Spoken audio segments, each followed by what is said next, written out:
In September of 1904, a mycologist named Hermann Merkel filed a report with the New York Zoological Park, what we now call the Bronx Zoo. The report described orange-yellow lesions forming beneath the bark of several large trees on the grounds. The bark was sunken. The wood beneath was dying. Within the canker, fine orange threads had woven themselves into a girdle around the trunk, cutting off every pathway between root and crown. Merkel had never seen anything like it. The trees were dying from the outside in, and they didn't know why. That single report, one document, one location, one autumn, was the beginning of the largest ecological erasure in recorded North American history. Within 8 years, the same pathogen had killed every mature specimen in the state of New York. Within 40 years, it had swept across 220 million acres of the eastern United States and eliminated nearly 4 billion trees. 4 billion trees.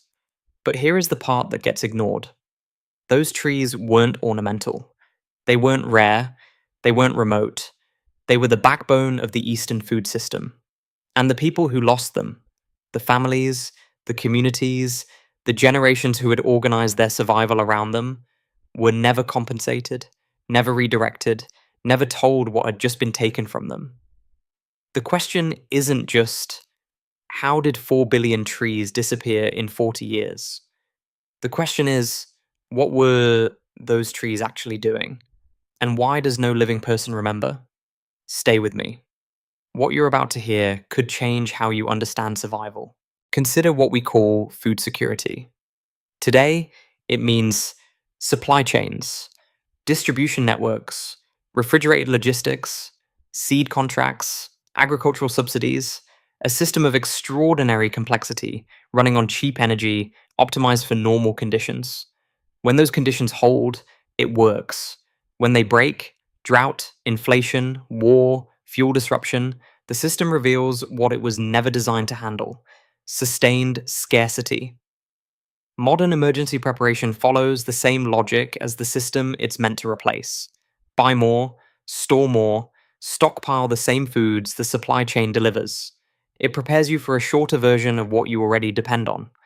What it doesn't prepare you for is a world where the supply chain itself is the fragility.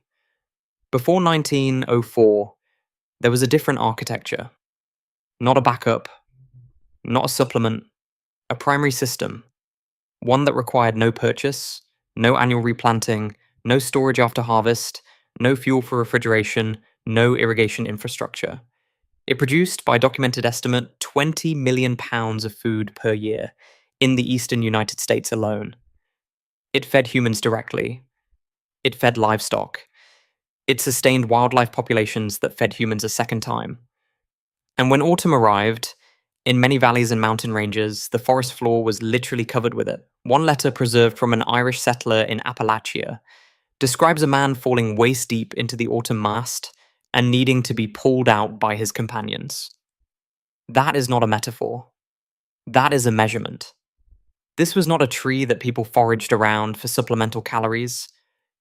This was the caloric foundation of an entire region's food economy. And it required nothing from the people it fed except the knowledge of where it stood and when it fell. Most people today prepare for comfort, a temporary interruption before systems restore. What the eastern forests once offered was something different: permanent infrastructure that asked nothing back. The eastern forests were not wilderness in the way we commonly imagine. According to documented records, analysed by historians including Charles Mann in 1491, by colonial times, roughly 1 in 4 trees between southeastern Canada and Georgia was a chestnut. That wasn't accident. That was the result of systematic landscape management carried out by indigenous nations over centuries. Selective burning, deliberate replanting, the intentional shaping of forest into orchard. These weren't gatherers passively accepting what grew. They were engineers, operating at a scale that the colonists who arrived didn't recognize as engineering, and so didn't record as such. The tree they had cultivated was Castanea dentata, the American chestnut. It grew fast, faster than any hardwood in the eastern forest. It produced at 3 to 5 years of age, maturing into canopy trees that could reach 9 feet in diameter and 100 feet in height. Its wood was straight grained, rot resistant, and abundant. Its tannin content was among the highest of any North American hardwood. And its nut, nutritionally, was something that should not exist in the wild. The chestnut is often called the grain that grows on a tree. Its caloric profile is closer to brown rice than to any other nut. It is low in fat, high in complex carbohydrates, contains significant amounts of vitamin C, a nutrient essentially absent from almost every other nut species, and could be dried, ground into flour, roasted, boiled, or eaten raw directly from the forest floor. It cost nothing to plant, nothing to irrigate. It arrived on schedule every autumn, in volumes that exceeded what a family of 10 could consume in weeks of concentrated effort. European settlers in Appalachia adapted immediately to the same logic that indigenous nations had understood for generations. The tree didn't require domestication. It required only that you know where it was. The knowledge wasn't complex, it wasn't ceremonial, it was engineering, applied over centuries. And it worked. Patrick County, Virginia, Appalachian foothills, the late 1800s. The families who lived here were not wealthy. They were subsistence farmers with small cash income, exposed to every disruption the American economy produced: market collapses, drought cycles, disease, isolation. When conditions failed, they had few external safety nets. What they had was the forest. According to the United States Agricultural Census of 1910, Patrick County produced more nuts than any other county in the state of Virginia, nearly 160,000 pounds in a single year. That number represented only what was formally counted. It did not include what was eaten directly from the tree, what was fed to livestock, or what was traded informally between neighbors. This is what the harvest actually looked like. A family would enter the forest in October. The ground beneath a mature chestnut was buried, not scattered, buried under spiny burrs split open by the cold. You filled sacks. You filled more sacks. A child could carry one. An adult could carry several. You brought them home and roasted them on the coals of a wood stove. You boiled them for soups. You dried them and ground them into flour for winter bread. The chestnut mass didn't fatten only people. Farmers turned their hogs loose in the forest in autumn. By late November, those hogs were, in the words of one recorded observer, so fat they could barely move. That was the winter's meat, requiring no grain purchase, no feed bill, no cash transaction of any kind. Wild turkey, bear, deer, and raccoon feasted on the same mast. They were then hunted through winter. The tree was feeding people twice, once directly from its nuts, and once indirectly through every animal that consumed them. The chestnuts that weren't eaten were taken to the country store. Families carried sacks in and traded them across the counter, not for luxuries, but for flour, salt, coffee, and school shoes. This microeconomy had a name: the chestnut trade. It was, for many Appalachian families, the largest single source of annual cash income. When the blight arrived, moving south from New York at roughly 50 miles per year, these families didn't receive a warning. There was no federal program, no substitution crop was introduced, no announcement was made that the caloric architecture of the mountain economy was about to be erased. By the end of the 1920s, the trees were functionally gone from the southern Appalachians. The families remained. The forest didn't look the same. The autumn didn't smell the same. The hogs had nothing to fatten on. The store had nothing to trade for. And nobody had a word for what had been lost, because nobody had ever needed a word for something that had always been there. That is what the collapse of a survival system actually looks like. Not a disaster, not an event, just a slow subtraction, until what was structural becomes invisible, and what fed millions becomes a memory no one thought to preserve. Here is what the historical record shows, without embellishment. In the late 1800s, American horticulturalists and nursery businesses began importing Asian chestnut species, Castanea crenata from Japan, Castanea mollissima from China. The Asian chestnuts were smaller, some were more productive, and they were commercially novel. More importantly, they were available to purchase. Those trees carried Cryphonectria parasitica, the blight fungus, with them. The Asian species had co-evolved with the pathogen over millennia and had developed partial resistance. The American chestnut had never encountered it. It had no defense. The fungus does not kill the root system. It kills everything above the infection point. It girdles the trunk, weaving a complete ring of tissue death around the circumference. And once the ring closes, nothing moves between soil and crown. The tree above the canker starves. The roots survive. The tree sends up new shoots.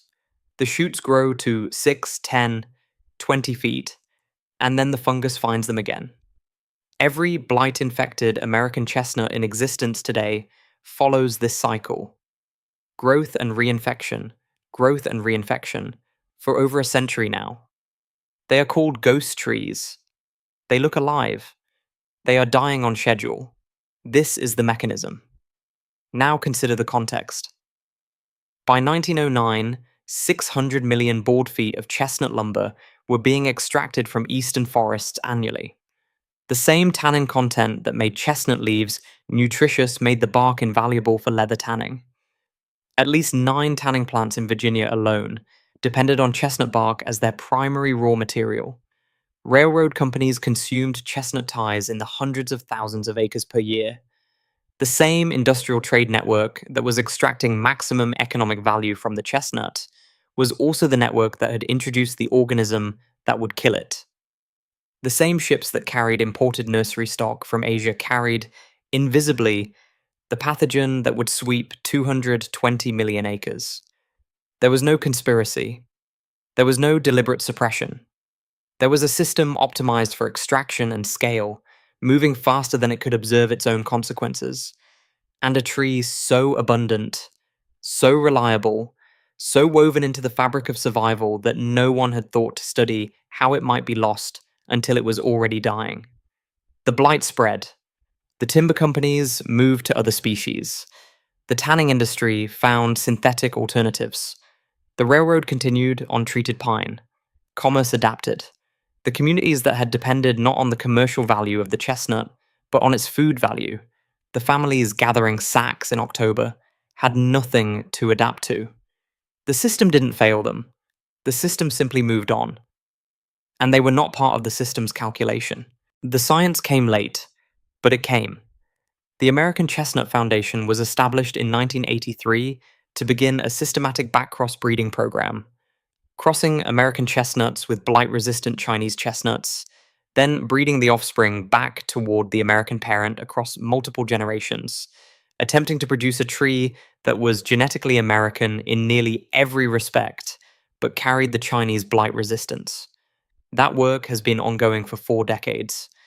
In parallel, researchers at the State University of New York's College of Environmental Science and Forestry took a different approach. Rather than slow backcross breeding, they inserted a single gene, the oxalate oxidase gene, derived from common wheat, directly into the American chestnut genome. The result, designated Darling 58, produces an enzyme that neutralizes the oxalic acid the blight fungus secretes. The mechanism is specific. The rest of the genome remains intact. Initial field trials showed resistance levels comparable to the Asian species, without the physical characteristics that make Asian chestnuts nutritionally and ecologically inferior to the American tree. Then, in early 2026, a study published in the journal Science confirmed something the restoration community had worked toward for 30 years. That modern genomic tools can now dramatically accelerate the identification of blight resistance traits across the surviving genetic diversity of American chestnut populations, condensing generations of selective breeding into targeted, verifiable programs. That is not a press release. That is a peer-reviewed result in one of the most cited scientific journals in the world. What it confirms is straightforward.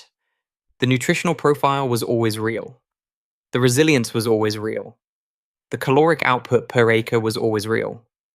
The tree that required no annual planting, no irrigation, no fertilizer, no supply chain, that self-distributed mast at 20 million pounds per year across 220 million acres, that tree is not gone.